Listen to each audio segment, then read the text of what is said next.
it feels now that it's adversarial as opposed to, you know, and it is often adversarial. So I think a lot of things, it's actually, Dennis Lehane was talking about this with me about his book Shutter Island, which he deliberately put back in 1952 to evoke that whole era of McCarthy, which those of us in the mid, you weren't old enough, but I was. If you lived there, as I did, you know, he was just like right over the border in Wisconsin, was a really huge shadow. And, you know, there was all that paranoia about Sputnik and about the Cold War and the bomb and that feeling of helplessness that outside forces were going to, you know, destroy us all and there was nothing you could do about it, that our fate really wasn't in our hands. And, you know, maybe Joe, by, you know, sniffing out communism and corruption, was somehow going to do something good. And of course that comes down to that old Platonic thing about who's going to govern the governors and the rest. But maybe here we are again, for, as you say, a lot of reasons. Yeah, I think there's a lot, we've had a lot of stuff in the last 2 or 3 years. How about just this summer? I mean, you know, as you watch the power go down and no gas in Phoenix and on, it makes you realize how incredibly vulnerable we are. That's right. And then, you know, out in California where we live, I mean, we have a big gubernatorial issue coming up, which maybe is not the right subject for this particular show, but the reality of it is people are angry and concerned, and maybe only in California would we actually put the recall on the ballot, but I think it just shows that people don't feel safe, people don't feel secure, and people don't really know who they can trust very much anymore. Kind of like reality TV is us, you know, it's all around us, isn't it? It is. Well, State of California has become a reality TV show in many respects. And so true. My brother-in-law, the same one that lives in the houseboat, once said to me, I think, a really great thing. He said California's, how did he say that? California's been taken prisoner by the radical left. Or no, I'm sorry, by the radical. Did he say the radical right? I've got it wrong. Let me think about it, because it's not what you normally think, but I think I just blew that. Oh, the fascist left. That's what he said. And he was referring to the fact that he was peacefully smoking a cigar on a cable car when someone protested and they threw him off. And that's the moment in which he said that the fascist left had taken over California, that, you know. We certainly have a state that's a little off the edge on what most people would think reality is, but you know, most people in California are like me. We go to work every day and we're just trying to get our kids, you know, through school, but there's so many people there and so many divergent opinions. You just never know how things are going to quite play out. Well, true. You know, it's interesting. When I finished Special Circumstances, and I really liked it, I liked Mike Daly's voice a lot, I was trying to figure out where you were going to go, because, I mean, you can't just, like, destroy a law firm book after book, you know. That was the one book deal there. And I was very interested that that your second book, which is this one here, Incriminating Evidence, which I have to tell you, and no author ever wants to hear this because you want me to love your latest book most, but actually I still like the story in that book the best. I think it's partly because I couldn't figure out how you'd ever bring it off. There was a real high wire act going on in the plot. Yeah. But all of a sudden, you know, you've gone from this law firm into like the whole landscape of the city of San Francisco. Its geography, its politics, the whole, and I'm sure this may result, I'm not sure, but probably part of it results from Chicago, your experience of ward politics. They aren't that different, are they, than San Francisco? No, they're very similar in many respects, but yeah, in Incriminating Evidence, I was trying to get a snapshot of a couple of things. One was the political scene in San Francisco, and by taking a prominent politician and having them accused of murder, that opens up all sorts of, you know, possibilities.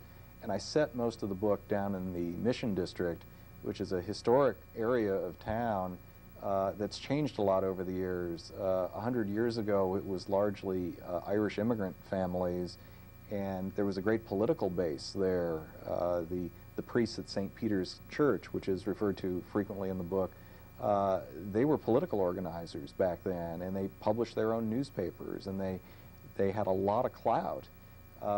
In the 50s and 60s, the Irish families moved out, and the Hispanic community moved in. And as your viewers may know, the protagonist in my book, Mike Daly, practices law. He's an Irish Catholic former priest. He practices law with his ex-wife, Rosie Fernandez, who's of course Hispanic. and they overlapped very slightly in that neighborhood. But over the years, the neighborhood has been a home for both working class families, and more recently, it is also the center of heroin trade and other really sordid activities in that part of town, although it's gentrified a little bit again during the late 90s. So it was a very interesting corner of town. It's not the part of town where people from outside of San Francisco would necessarily spend a lot of time, and by putting a prominent politician into the middle of the Mission District, I think in that book, I think that was, in my mind, probably my best use of place in my stories, because it really gave a flavor of what I think of as the true San Francisco that the tourists don't get to see. It was certainly a darker book than the first one. Much darker, and also, you know, you didn't just put him in the Mission District, but isn't that the one that opens in the hotel room? Yeah, the book does open with... I mean, you like, I just was thinking about that, this magic insight here. Your books, you really love to start out with a victim in some completely unlikely, if not impossible place with a real problem, because in that one you've got this guy wakes up dead with a guy dead in bed, or is it a guy or a woman? It was a guy, a boy, dead in bed with him in a hotel. In the Fairmont Hotel. In the Fairmont. Yes. And, you know, looks almost impossible for him to escape complete tar and feathering. Yes, yes. That book in particular was a case for a case Mike and Rosalie really shouldn't have been able to win for a client they really could not stand. And I do tend to put the bodies in the books in somewhat prominent places. In the first book, it was the Bank of America building, which is the biggest building in town, and it was at the top of that building. The second book, it was the Fairmont Hotel. The third book, it was... the bridge. Yeah, the Golden Gate Bridge, or at least the beach next to the Golden Gate Bridge. The fourth book is where I changed it around a little bit, because most people don't know, at least from out of town, don't know where 6th Street is, but the natives certainly do. So I always try to at least start the books somewhere that's recognizable. Well, you do, but you also have the person who's found there, because really shouldn't be there. That's right. You know, so I mean, it's a combination both of geography and, you know, the unlikeliness, if there is such a word, of whoever that is, of being there. The other thing is that I don't remember that, it's been so long since I read Special Circumstances, but I don't remember that Rosie was that huge a role in the first book, but then you really rolled into their whole relationship, having set it up. Yeah, you know, Rosie is Mike's law partner and ex-wife. They work together as public defenders. 10 years ago, they have an 11-year-old daughter by the time final verdict comes around, whose custody they share. And Rosie had a relatively small part in Special Circumstances, right. And one of the things, among the feedback I got from my readers early on, was they liked Rosie. She was a good character, she was a very strong character, and in each successive book she has gotten a larger role. Absolutely, but it was more tangential in the first book. It was just that you needed to give him some background. That's right. I needed Mike to have a law partner so he would have someone to talk to, because I write in the first person, and if your protagonist doesn't have somebody to interact with, the story doesn't move. But as time went on, people became more and more interested, not just in what Mike was doing, but what Rosie was doing and how the two of them were interacting with each other.